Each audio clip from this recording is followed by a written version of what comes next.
The night had grown cold, not because the weather had turned, but because the warmth in our home had long since faded. I stood by the window, wrapped in a blanket that once meant comfort, now just fabric against skin, watching the faint light in the apartment across the courtyard flicker on again, the same light that belonged to the man who lived alone, who nodded politely when we crossed paths, who had never once said more than good evening until last week when my car refused to start and he had walked over with rolled-up sleeves and a quiet smile. His hands were steady, his words few, but in that moment, something unfamiliar stirred in my chest, something I had not felt in years, not since before the silence crept in between me and the man who once held my heart, who now barely looked up from his phone during dinner and mumbled replies in his sleep. That night I had not told my husband where I was going, because I doubted he would notice, because I needed to feel seen just once, more, before I forgot who I was entirely. I knocked on my neighbor's door with trembling hands, not knowing what I was asking for, not knowing if I would be turned away, but he opened it as if he had been waiting, as if he knew, and without a word, he stepped aside and let me in. The air inside was warm, filled with the faint scent of cedar, and something deeper, something safe. He poured me tea without asking, and we sat on the couch as the minutes passed, quietly, slowly, but not heavily, and when I spoke, it was like a dam broke. I told him everything, not in order, not with grace, but with all the aching pieces of me that had long gone untouched by love. He listened with a stillness that felt holy, that did not demand or judge. And when his hand found mine, it did not ask for permission, because somehow it already knew the answer. It was not rushed. It was not wild. It was not even desperate. It was two lonely souls finding the courage to breathe in sync just once. It was the way his fingers brushed my cheek with reverence, as though I were made of fragile things, and he was learning how to hold them. It was the way he kissed me so gently. I forgot how long it had been since I had last been kissed. Like I mattered, like I was not a burden to carry, but a longing to cherish every touch, spoke the language I had yearned to hear. And suddenly, the silence I had been drowning in for years shattered not with noise, but with presence, with the weight of someone simply being there fully, and without shame. By the time the sky began to pale with the promise of morning, I lay in his arms, feeling more like myself than I had in half a decade. I knew the world outside would return. I knew the guilt and the questions would come flooding in.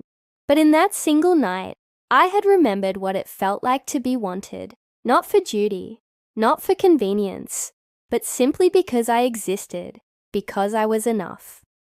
The light through his window was softer than any sunrise I had known. It stretched across his floor like a quiet blessing, warming the tips of my toes where the blanket slipped away, and I watched him sleeping just for a moment, not because I wanted to memorize him, but because for the first time in years, I felt still, I felt steady.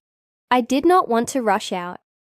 I did not want to return to the cold indifference of a house, filled with silence and clocks ticking through a life unlived.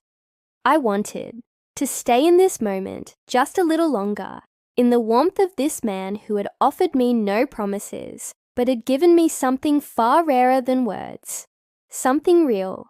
When he stirred and his eyes found mine, there was no shame in them, only a quiet knowing, and when he reached for my hand again, it felt like he was holding, not just my fingers, but the broken parts of me that had been hiding for so long. We didn't speak much as I dressed, and he brewed another cup of tea. We didn't need to, because whatever had passed between us had not been loud, but it had been true, and sometimes truth does not require sound.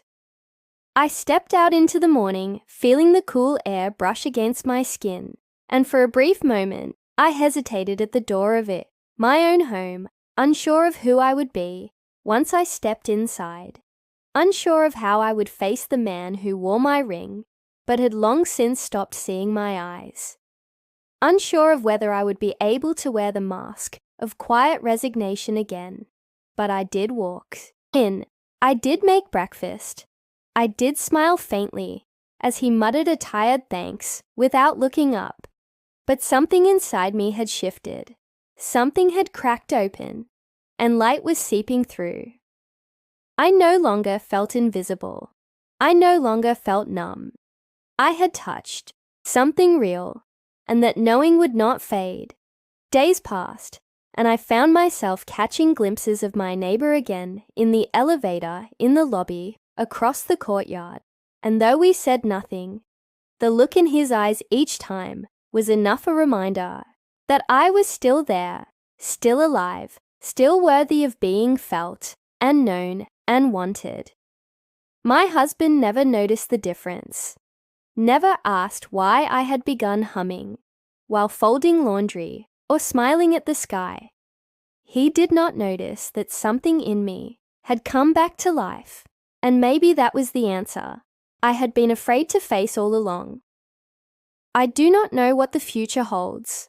I do not know if love will find me again in the same way, or if it will change forms, as it always does. But I know what it feels like now to be chosen, without effort, to be seen, without needing to shout, to be touched, without asking. And in just one night, that memory became mine. A quiet revolution in the stillness of a stranger's arms, who taught me that I had never been too much. I had only been waiting for the one who could meet me where I was and hold me there without fear. And that one night will always be the moment my heart remembered its name.